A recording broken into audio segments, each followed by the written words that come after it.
공부 의욕이 샘솟는 새학년 새학기. 하지만 집중력은 쉽게 흐트러지죠. 개학하고 2달이 지난 지금, 여러분은 어떠신가요? 초등학생들의 집중 시간은 정말 짧다면 바로 돌아섰을 때 바로 흩어진다고. 일반적으로 초등학교의 수업 시간은 40분입니다. 하지만 아직 어린 초등학생이 온전히 집중하기엔 조금은 긴 시간이기도 한데요. 아이들의 흥미와 관심과 또 이 시대의 그 아이들에게 좀 더 적합한 방법으로 교육할 수 있는 것이 게임이라는 생각이 좀 들었습니다. 학교에서는 학생들의 수업 집중력을 높이기 위해 수업에 놀이를 더했습니다. 놀이 교육은 간단한 놀이나 게임으로 수업에 집중하고 재미있게 몰입하며 학습하는 교육 방법인데요. 놀이나 게임을 즐기는 과정에서 뇌를 자극해 배움의 효과를 한층 더 높일 것으로 기대되는 교육 방법입니다. 학교 현장의 다양한 놀이 교육을 살펴보고 배움이 즐거워지는 교육의 방법을 미래교육 플러스에서 알아봅니다.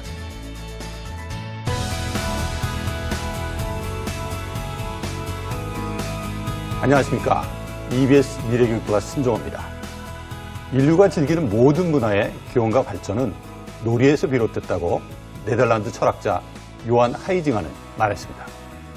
교육 현장에서도 놀이의 중요성은 이미 자주 거론되고 강조되어 왔는데요. 최근에는 나아가 수업 내용을 게임화하는 게이미피케이션이라는 개념이 대두되고 있습니다. 과연 게이미피케이션이 무엇이고 교육적 효과는 무엇일까요? 함께 논의해보는 자리를 마련했습니다. 오늘 함께해 주실 분들 소개합니다. 게임하는 과정과 교육, 공부하는 과정이 굉장히 유사한 점이 많습니다.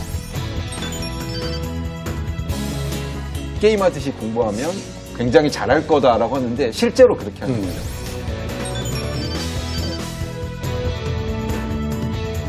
이 게임을 교육에 접목하는 시도 자체에 대해서 편견을 가지고 있는 것이 아닌가. 게임을 잘 활용하고 자기 스스로를 관리해서 할 수 있는 인재로 이제 양성을 해야겠다라는 인식이 조금씩 퍼져나가고 있고요.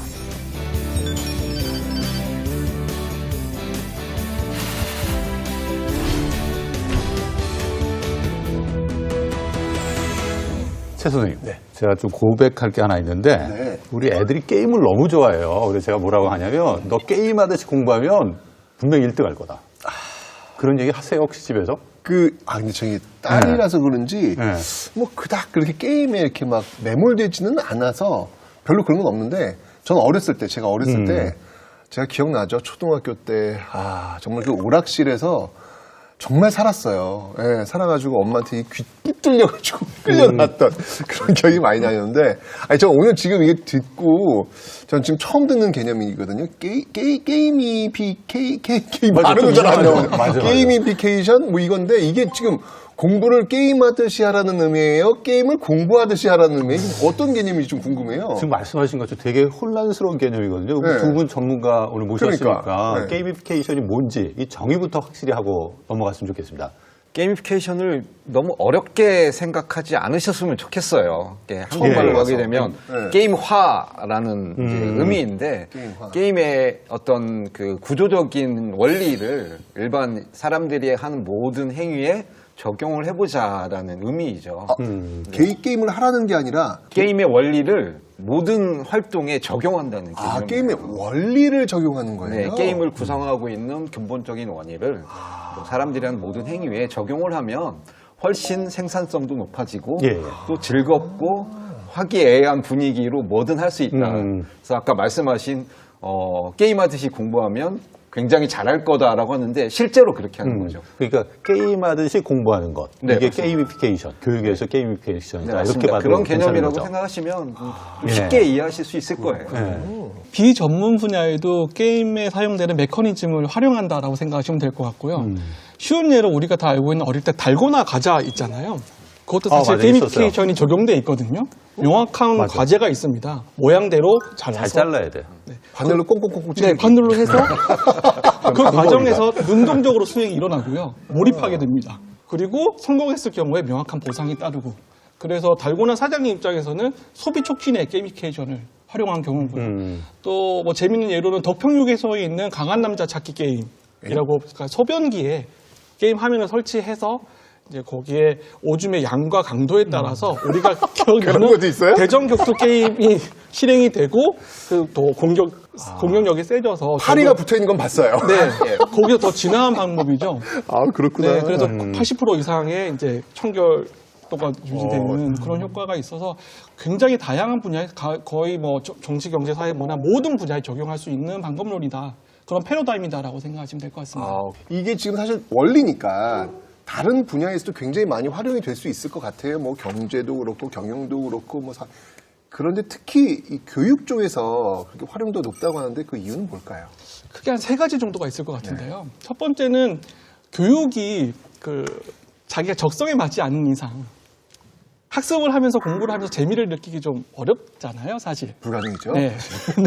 그런데 반면에 공부를 하다가 재미를 느껴서 몰입할 수 있다면 공부와 학습만큼 효과가 커지는 분야도 없잖아요. 그렇죠. 그래서 요 재미와 몰입 과정을 가장 잘하는 친구가 사실 게임이라는 콘텐츠니까 요게 접점이 하나 생기고, 두 번째는 게임하는 과정과 공부하는 과정이 굉장히 유사한 점이 많습니다. 그러니까 동기를 유발해서 메커니즘을 익힌 다음 이해를 바탕으로 더 어려운 도전 과제를 수행하는 요 과정이 게임과 굉장히 유사해서, 특히나 세 번째로 말씀드릴 거는 게이미피케이션 교수법에서 효과가 좋은 건 지금 저희 세대보다 어린 세대들은 훨씬 더 게임에 많이 익숙해져 있으니까 그렇죠. 내가 게임으로 알고 있던 메커니즘이 그대로 교육으로 작동하니까 더 빠른 시간에 높은 효과를 얻을 수 있으니까, 그래서 교육 쪽에 더 활발한 시도가 이루어지지 않을까 생각합니다. 원래 이제 학생들의 흥미나 몰입을 좀 증진시키기 위해서 이전에 교육에서 이제 놀이법을 많이 적용도 했고, 또 약간 스토리텔링 형태로 학생들이 내용들을 좀 구체화시켜서 맥락화시켜서 이해할 수 있도록 도와주는 방법들을 적용했단 말이에요. 이런 그 놀이교육, 그다음에 스토리텔링 이거하고 게임화, 게이미피케이션 이 어떤 차이가 있나요? 놀이와 게이미피케이션 수업에 대해서 이제 조금 비교를 해보자면, 놀이는 좀 더 즐거움 자체에서 이제 본질을 찾거든요. 그래서 그러니까 놀이는 다양한 요소들이 이제 작용을 하지만 게이미피케이션은 그 놀이의 다양한 요소들을 좀 더 구체화했다라고 생각을 해요. 이제 체계적인 보상이라든지 스토리텔링이라든지 이제 모든 요소들이 종합적으로 이루어져서 이제 게이미피케이션 수업이 이루어진다라고 생각을 하는데, 놀이는 그에 비해서 이제 조금 더 단순화되어 있고 이제 즐거움을 추구하거든요. 그래서 놀이 수업 그리고 게이미피케이션으로 정교화된 수업, 장단점이 있다라고 생각을 해요. 보상 체계에 따라서는 놀이에서 자기가 즐거움을 더 느끼는 친구가 있을 것이고, 그리고 게이미피케이션으로 정교화됐을 때 거기에서 즐거움을 더 느끼는 친구가 분명히 있을 것이거든요. 그래서 놀이 형태의 수업이 좋다, 또는 게이미피케이션으로 정교화된 수업이 좋다라고 명확하게 구분하기는 어려울 것 같고, 두 가지 요소를 좀 장단점을 잘 살려서 적재적소에 활용하는 것이 가장 중요하다라고 생각을 하고요. 이 게이미피케이션 수업 자체는 이제 놀이 수업에 비해서 좀 설계하기가 좀 더 어렵다라는 생각이 들어요.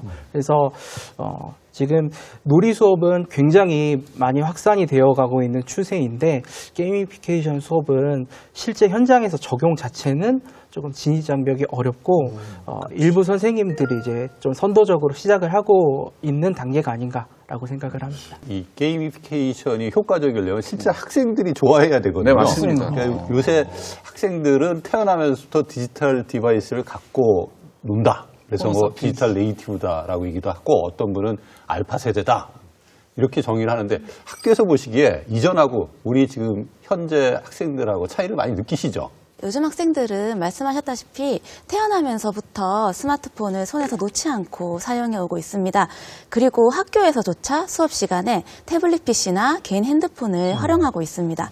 그래서 이런 학생들은 모르는 것이 있으면 앱을 설치해서 직접 자신이 원하는 정보를 획득하고 교사가 제시한 과제를 거기 있는 수많은 도구를 통해서 스스로 무언가를 만들어낼 줄 아는 학생들입니다. 이런 학생들은 뭔가를 빨리빨리 단기적 목표를 성취하는 데 굉장히 흥미를 느끼고요. 또 경쟁을 또 그 안에서 즐기는 특성들도 있습니다. 아니, 근데 사실은 뭐 놀이, 게임 이거는 뭐 사실 뭐 Z세대만 좋아하는 건 아니고 저희도 좋아했어요. 저희도 좋아했습니다. 그걸 분리할 필요는 없을 것 같은데 요즘 특히 이제 이런 그 게이미피케이션이라는 것들이 이게 부각되는 그런 이유는 뭘까요? 저는 지금 최태선 교수님 말씀 네. 중에 답이 있었던 것 같아요. 그래요? 네. 게임 개발자로서 말씀을 드리면 제가 처음 게임 개발한 지 지금 한 20년 정도가 지났는데요. 네. 첫 게임이 EBS 방기대장 뿡뿡이었네요. 그러세요? 인연이 깊네요, EBS와. 네, 방기대장 뿡뿡이었는데 그때만 하더라도 게임을 즐기는 주 사용층은 10대 청소년이나 일부 20대가 주였습니다. 그렇죠. 그런데 지금 게임을 개발해서 서비스를 해보면 게임을 즐기는 연령층이 정말 다양해졌다, 폭이. 그래서 10대, 20대는 물론 이거 40대, 50대까지 게임을 즐기고 있거든요. 그래서 게임 개발자 입장에서 볼 때는요. 사회 구성원 전체가 게임에 대한 이해도가 전반적으로 높아진 것 같아요.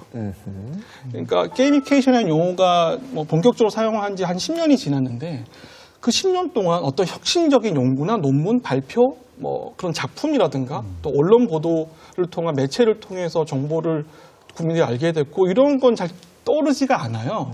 바뀐 건 사람이겠죠. 그렇죠.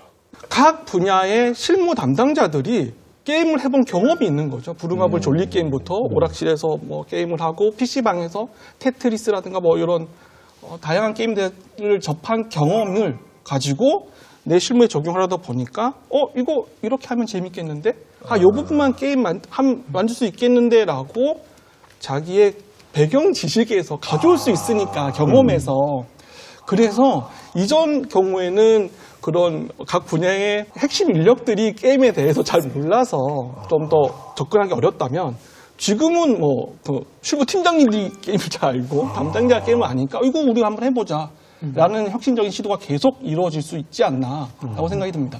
소장님 말씀하신 것처럼 이제 그런 사회 전반적으로 게임에 대한 이해가 높아진 부분도 당연히 있어요. 네. 그거에 앞서서 좀 기술적인 부분에 대해서 좀 언급하고 싶거든요.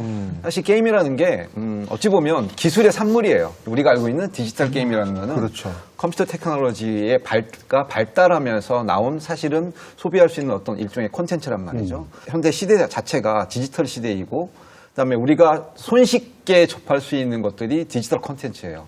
그중에 거의 대부분의 콘텐츠가 게임이 차지하고 있고 소비하고 있는 콘텐츠 자체도 게임이거든요.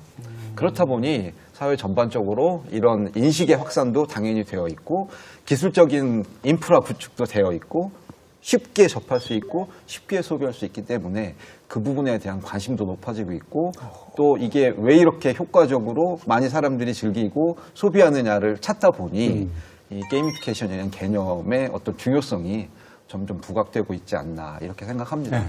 네. 그만큼 이제 중요성이 부각되다 보니까 교육 분야에서도 게이미피케이션을 수업에 이제 활용하게 되는데 오늘 임지영 선생님 모셨는데 실제 일찍 초등학교에서 수업하시면서 네. 게이미피케이션 방법 적용하고 계시다고 들었거든요. 네. 궁금한 게 왜 어떻게 이게 어떤 계기가 돼서 시작했는지 이게 좀 궁금해요. 너무 선진적이세요. 네. 준비하려면 시간도 많이 투자해야 되거든요. 이게. 네. 그런데 사실 모든 선생님들께서 의도적이든 비의도적이든 굉장히 수업 상황이나 학급 경영 상황에서 이런 게임의 요소를 많이 활용하고 계세요. 저 또한 초임 시절부터 수업 시간이나 학급 경영을 할 때 게임의 경쟁, 점수, 보상 같은 요소를 활용해 오고 있었었거든요. 근데 이제 인지를 못했을 뿐이에요. 그런데 이제 제가 수업을 하면서 또 고학년을 많이 하다 보니까 학생들이 이제 특정 교과에 조금 많이 지루해하거나 흥미를 잃은 모습을 보면서 그때부터는 이제 조금 교사 연구회를 꾸려서 우리가 게임을 가져와서 진짜 프로그램 하되 무언가를 만들어 보자. 이렇게 시작한 것은 한 4년 정도 되었습니다. 4년 동안 하셨구나. 아무래도 그동안 4년 동안 하셨으면 수업 운영에 노하우가 많이 있을 것 같아요. 직접 저희가 현장에 가서 수업을 촬영해 왔습니다. 같이 보시면서 이야기를 나누시죠. 도시를 구성하는 다양한 건물들. 어떤 건물을 건설하냐에 따라 도시의 모습이 달라지기도 하는데요. 친환경 발전소를 건설하세요. 살기 좋은 도시를 만들 수 있어요. 공장을 건설하세요. 세금을 많이 벌어서 부자 도시가 될 수 있을 거예요. 나만의 도시를 개발한다면 어떤 선택을 해야 할까요? 경상북도 안동시에 위치한 일직초등학교. 3, 4학년 학생들이 게임 동아리 활동을 위해 함께 모였는데요. 선생님 차를 타고 이제 도로를 달리기 시작했어요. 도로는 뭘까요? 게임 동아리에선 특별한 방법으로 도시를 배웁니다. 먼저 도시에서 볼 수 있는 환경 요소들을 만들어 보는데요. 다양한 도시 환경의 특징과 의미에 대해 생각하는 사회 교과 수업의 활동입니다. 이거는 병원이고 인문환경이에요. 저는 나무 만들었어요. 얘는 자연환경이고요. 사람이 만들면 인문환경, 만들 수 없다면 자연환경.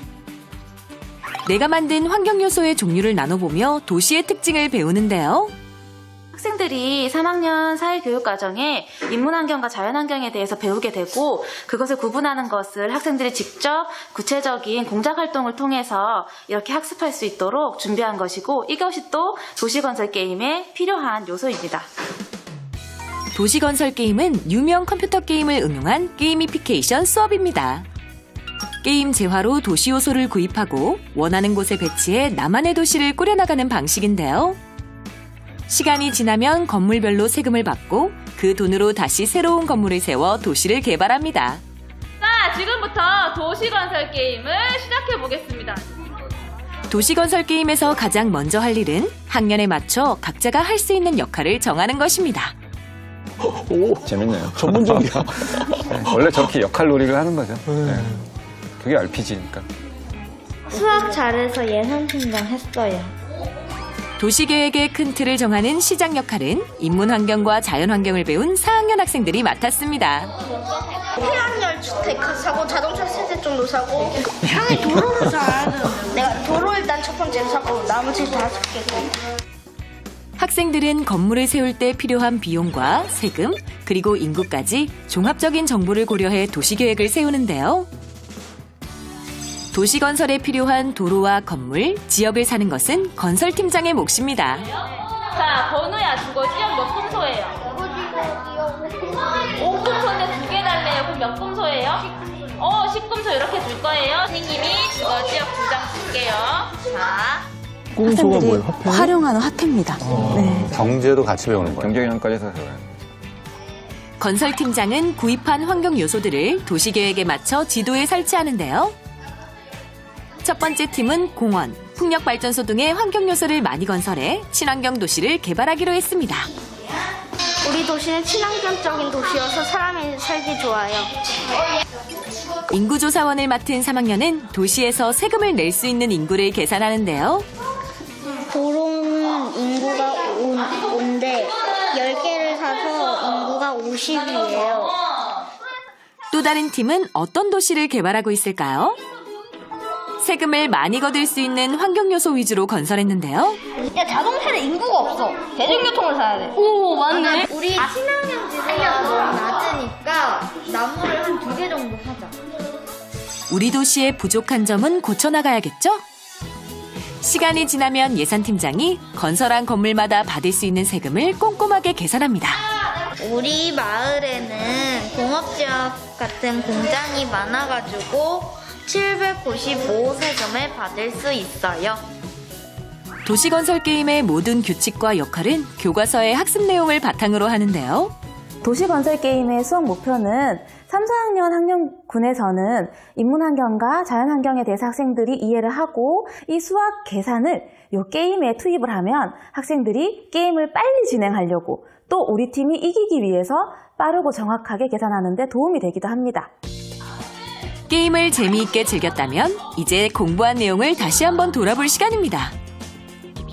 친환경 요소가 많은 첫 번째 도시와 공업 환경 요소가 많은 두 번째 도시. 차이점은 무엇일까요? 두 도시를 평가하는 가장 쉬운 방법은 남아있는 예산을 확인하는 겁니다. 지민 예산팀장님, 그 팀은 예산이 총 얼마 있나요? 1182 꼼소요. 718 꼼소 있습니다. 주황팀은 예산과 인구는 그리 많지 않았지만 친환경 지수는 굉장히 높다는 걸 알게 되었어요. 도시평가의 중요한 요소는 또 있는데요. 자연을 위한 친환경 지수도 빠질 수 없죠. 그럼 우리 도시에 문제점이 있다고 했어요. 도시의 문제점 뭐가 있나요? 일자리 부족, 환경오염, 학생들은 도시건설 게임의 결과를 평가하며 도시의 장단점을 배우는데요. 환경오염 등의 문제점도 알아가며 생각의 폭도 더욱 넓어지죠. 미션을 주는 게 굉장히 중요한 거거든요. 목적을 주는 게. 아이들이 스스로 찾아내서 알게 될 것 같아요. 실제로 게임을 통해서 뭔가 교육을 시키는 거에서 제일 효과적으로 보는 게 문제 해결 능력이 상상된다라는 게 사실은 가장 중요한 포인트예요. 사람 수도 몇 명인지 계산하고 회의하면서 교과서를 할 때는 이해 안 되는 점이 있었는데요. 이렇게 게임 같은 걸로 할 때는요, 이해가 좀 잘 되고 해요. 인구 조사하면서 자연스럽게 더하기 빼기 하니까 재밌었어요. 조금 어려웠는데 옆에서 언니 오빠들이 도와주니까 조금 쉬웠어요. 사고를 넓혀주는 게이미피케이션 수업. 게임을 즐기며 공부하고 한 걸음 더 성장하는 학생들의 미래를 꿈꿔봅니다.